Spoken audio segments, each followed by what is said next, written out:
Bapak, Ibu, Saudara yang dikasihi oleh Tuhan, salam sejahtera dalam Tuhan Yesus Kristus. Mari kita merenungkan firman Tuhan, masih dalam tema prinsip-prinsip mengatasi kekhawatiran dari Injil Matius pasal 6 ayat 25 sampai 34.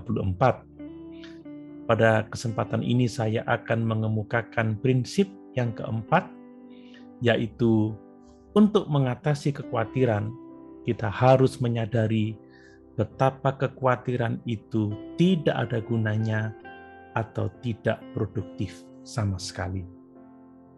Saya akan membacakan bagi kita Matius pasal 6 ayat 27. Demikian firman Tuhan. Siapakah di antara kamu yang karena kekhawatirannya dapat menambahkan sehasta saja pada jalan hidupnya? Bapak, Ibu, Saudara yang dikasihi oleh Tuhan, kekhawatiran tidak menguntungkan sama sekali. Tidak menguntungkan secara fisik, mental, atau rohani. Dalam Amsal pasal 12 ayat 25 dituliskan, kekhawatiran dalam hati membungkukkan orang, tetapi perkataan yang baik menggembirakan dia. Biasanya, kita mulai khawatir tentang sesuatu, dan kekhawatiran itu akan mempengaruhi seluruh suasana hati kita, bahkan juga seringkali mempengaruhi suasana hati orang lain. Selanjutnya kita menemukan diri kita mulai terjatuh dan menjadi putus asa. Kekhawatiran juga berdampak negatif pada kita secara rohani. Dalam Matius pasal 13 ayat 22, dalam perumpamaan tentang penabur, Tuhan Yesus menggambarkan benih yang ditaburkan di tanah dengan semak duri sebagai kekhawatiran dunia ini dan tipu daya kekayaan yang menghimpit firman itu sehingga tidak berbuah. Ketika kita terus-menerus khawatir, kekhawatiran itu menghalangi kemampuan kita untuk menerima firman Tuhan dan menerapkannya dalam kehidupan kita. Tidak diragukan lagi, ada banyak orang yang setia bergereja, mendengarkan berita firman Tuhan setiap minggunya, membaca buku-buku rohani yang baik, namun apa yang mereka lakukan tidak menghasilkan apa-apa.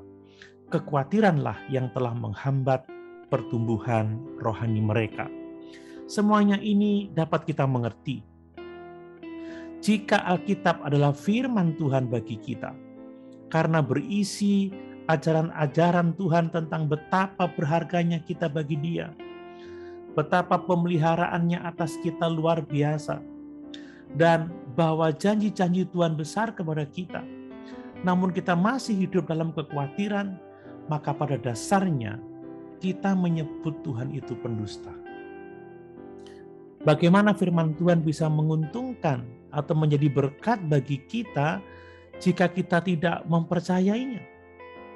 Bagaimana nasihat orang bisa menguntungkan kita jika kita tidak mempercayai nasihat yang disampaikan kepada kita? Jika setiap nasihat diterima dengan kecurigaan, maka kita tidak akan melakukan nasihat yang diberikan kepada kita.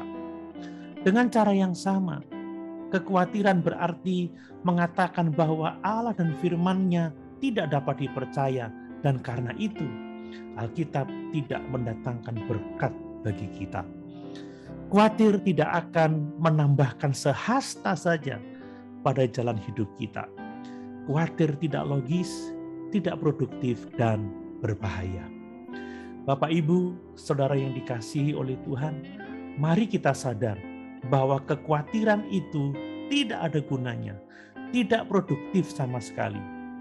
Dengan kesadaran bahwa kekhawatiran tidak ada gunanya, maka kita akan dapat menang atas kekhawatiran. Haleluya. Tuhan Yesus memberkati.